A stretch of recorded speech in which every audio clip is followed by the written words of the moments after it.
You're a failure as a man. So if you're bald, you are a failure as a man. Hello everyone and welcome to this video and welcome to the channel. Welcome to Bald Cafe, the channel that is 100% dedicated to helping guys around the world deal with their balding bravely and confidently. As you can see, we are back up here. We're back on the roof on this foggy morning. We've got some swallows flying around here. It's beautiful. It's a beautiful morning. Great day for making a video. So the purpose of today's video, in the latest podcast, if you haven't seen that one, go check it out. I mentioned that I'd seen some troubling comments on some of the hair loss forums, okay? I've been on a few hair forums recently, right? It really surprises me how much of a big worry it is for guys that say, you know, I can't get a good woman with no hair. There's one called Hair Loss Talk and another one called The Bald Truth, something like that. Anyway, I saw these posts on these forums and I knew of things like this. You know, I've actually mentioned it in my ebook coming out soon.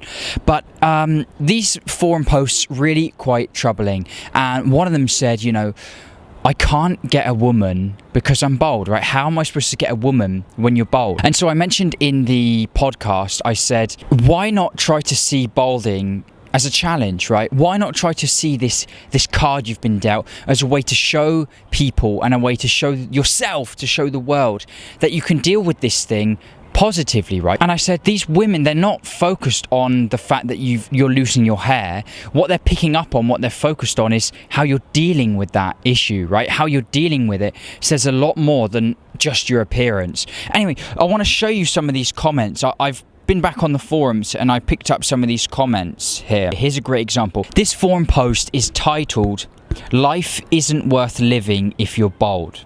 I mean, straight off the bat there, I'm shocked. And I mean, even this guy though, his handle there is called Hair is Life. But anyway, let me read this for you. That's the truth. Have you ever thought about how much of life you missed out on because of your hair loss? Well, we lose a lot. Everything from asking that girl out that we've always wanted to, being youthful and doing stupid things because you can, being the life of the party, leading the way at work because you're not afraid to, etc. Very rarely do I ever see a bald man leading anything. I mean, straight off the bat there, I can counteract that with the fact that the leader of the biggest company on the planet, Amazon, is bald. But I mean, look at what we're seeing here. Very rarely do I ever see a bald man leading anything. This attitude is just, that's the point. It's not the hair loss. It's if you're walking around your life with an attitude like that, of course you're not going to be successful in any of those ventures. I mean, it's just that simple. Someone then commented on the same post. They've said, and after he's been rejected by dozens of girls, been turned down at dozens of job interviews, laughed at by all people close to him, all because he's balding, what does he do then? All of those problems, all because he's balding. It's just not true. That is just not true. I feel like these people are putting all that focus on the fact that they're losing their hair. They're blaming all these problems on the hair loss. I'm sorry, it's just not true. It's 100% down to how you deal with it. Show these people that are supposedly laughing at you. Maybe they're laughing at you because they can see that you're taking a problem such as hair loss and it's completely destroyed you, okay?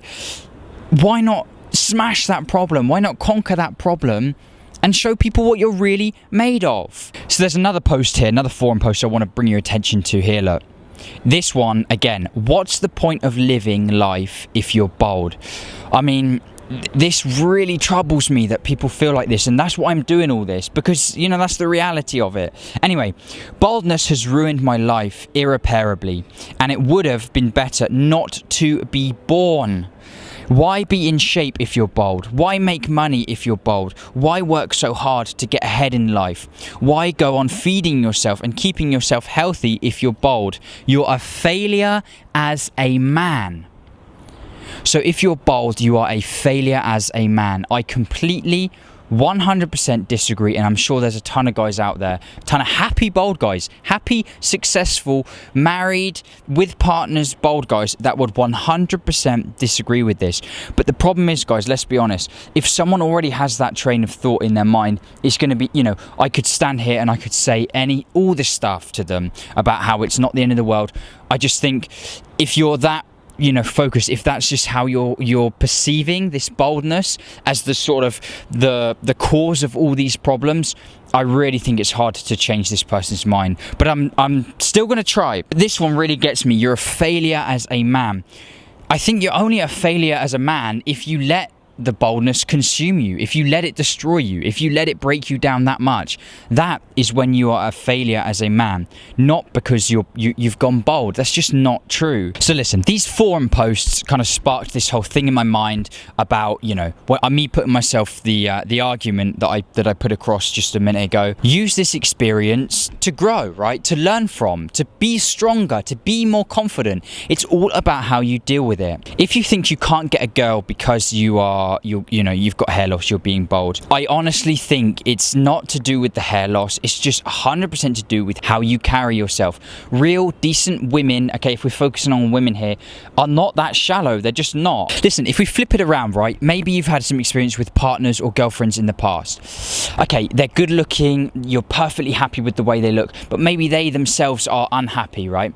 And you get those people that they constantly saying, oh, I'm so fat, oh, I'm so ugly, oh, I don't like this, I don't like that. And you can be with them and you constantly tell them like, no, you're not, you're beautiful, you look great, right? But this person, they never listen. They're constantly just down on themselves. Oh no, I suck, I look horrible, I'm so ugly. Eventually you get fed up with it and you're like, you know what? Fine, you're ugly. Do you find that attractive? If someone's always so negative about themselves, they're not confident, they're looking, they look down upon themselves, is that attractive to you? It's just not. So my theory here is somewhat backed up by science, okay? I'm a science guy, I like science, and we've all seen this study. It's been reported in the media loads on news sites and things like that. All is not lost for bald men.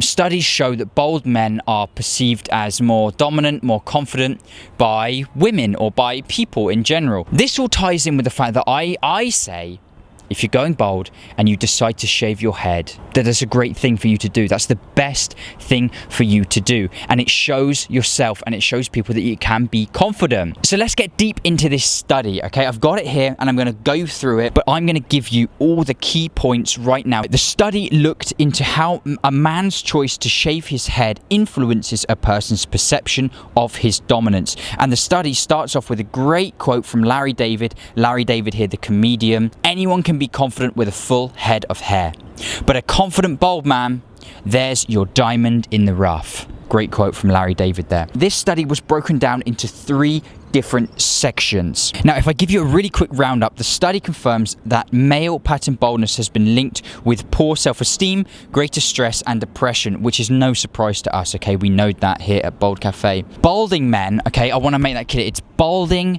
men, not bald men, balding men. So visible signs of balding without shaved heads are perceived as looking older and less assertive.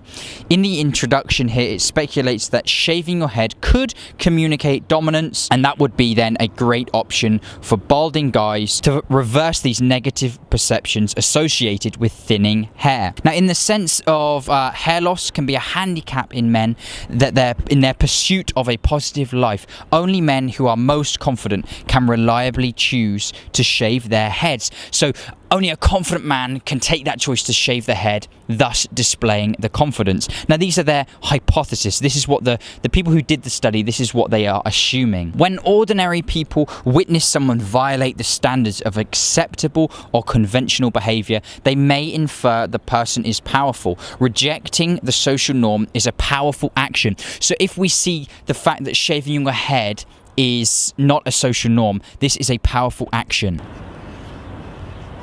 Now, it's bloody raining, but we're not going to let that affect us. We're going to crack on with this video. So the study number 1, they studied 25 men, including both black and white males. Now, 10 of these guys had shaved heads and 15 had varying hairstyles, and there were no beards and no visible signs of balding. Then they took 59 students of both male and female, and they rated these pictures of men for dominance, agreeableness and attractiveness, and they estimated the person's age. So if you imagine that, okay, you're looking at different pictures of different guys, some with shaved heads, some with normal hairstyles. Now, in the results, the biggest difference was seen in the perception of dominance. This means that Guys with shaved heads were perceived as being more dominant than guys with full heads of hair. Now, in this first study, because they used different guys, they thought, oh, maybe there were other signs of dominance in these people's faces, such as strong jawlines, big noses, big brows.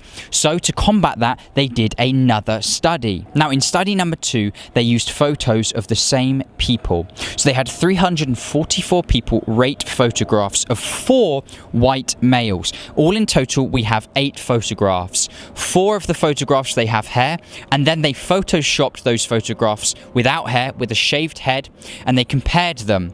So then the 344 people rated the pictures on dominance, confidence, masculinity, attractiveness on a 9-point scale. They were also asked to guess things like the person's age, their height, and their max bench press. How much do you bench, bro? Now, here were the results of the second study. Now, ratings of dominance, confidence, masculinity, age, height, and strength were all higher for men when their pictures were photoshopped with shaved heads. However, one thing to note, attractiveness for these guys was rated lower. The men with the shaved heads were viewed as an inch taller and 13% stronger. Thus far, good news for us shaved head guys. Now, in the final part of the study, they took 552 people and they were given a description of a man, the same description. The only difference in the description between the different groups was the description of the hairstyle. One of the descriptions had a shaved head, the other with a thinning brown hair, and the other with thick brown hair. They were asked to rate this guy, okay, this description of the guy, what they imagined in their head. They were asked to rate him again on the same measures: dominance, confidence, and so on. Now, the results here pretty much backed up the rest of the study. It found that men with thinning hair were not perceived to have high levels of testosterone, which kind of goes against that old tale there that guys who are balding or bald guys have higher levels of testosterone. So far, guys, we've got 3 studies and all of them rate these guys with shaved heads higher ratings of dominance, confidence, all these powerful perceptions that I hypothesized. I said that if you are diligent, if you take action in shaving your head, it's going to come across to people that you are that confident guy. And here, look, we've got it backed up by some science. Now, I love the ending to this study, and so I'm going to read it for you now. At very least, these benefits, such as increased perceived potential for leadership, at the very least, these benefits may offer relief from the psychological costs associated with natural hair loss. But they may also lead to improved social and economic outcomes. Accordingly, these men might better improve their well-being by finishing what Mother Nature has started. They're talking about guys who are losing their hair, who are going bald. So there you have it, guys. Those forum posts really, a big concern for me. I know there's a lot of guys out there that feel like that, but it doesn't need to be like that. It's all about how you perceive yourself. It's all about how you use this. It's all about how you use this, what is seen as so negative. It's about how you deal with it. If you show people that you can, by yourself, be diligent, you can be attentive, you can show, I'm going to take this negative and I'm going to smash it out the park, I'm not bothered, I'm just going to crack on with it. That shows people so much. That really shows the people the type of strong man that you are. And then, things like getting girlfriends, boyfriends, partners, jobs, higher leadership roles, it's just not going to be an issue for you. And if anything, it's going to benefit you. I think, in today's society, guys with shaved heads, it's not seen as such a negative thing. If anything, it's seen as a positive. So listen, I will leave that article in the description box for you to take a good read. Have a good read of it. I think it's really good. I'm going to be doing some digging to find some more articles for this. Now, there might be some people that mention the fact that in this study, the guys with shaved heads were perceived as less attractive, right? Not by a long shot. They were perceived to be less attractive, maybe less handsome. And so there might be some guys thinking, well, that means you definitely can't get a girlfriend, right? Guys, women, especially this guy here talking about getting married and having kids, perceived attractiveness is not at the top of a lot of women's lists. It's not the biggest priority for a lot of women, especially when choosing someone to have a family with. I'm pretty sure there's some women that would agree with me out there that, they want someone who can make decisions. They want someone who's confident in themselves. They want someone who can support them. You know, that they don't have to always try to bring up your self-esteem and things like that. They're not looking for that sort of thing. So that would be my response to the whole attractive argument. A bit of a roundup on the topic I've been talking about recently. I really hope you found this video interesting, and you know, maybe it gave you a bit more confidence. It provoked some thoughts there. As always, thank you so much for watching. We are almost at the 1,000 followers on Instagram. Make sure, please, you are following the Instagram account, because then I can release my damn ebook, which is 100% free. Really easy to download when that's out. I'm so looking forward to hearing what you guys think about the ebook. Of course, we got the podcast. Everything's going on at the moment. Things are going fantastic with Bold Cafe. Thank you for being here. Thank you for watching. If you're not subscribed, please do so, and I will see you in the next video.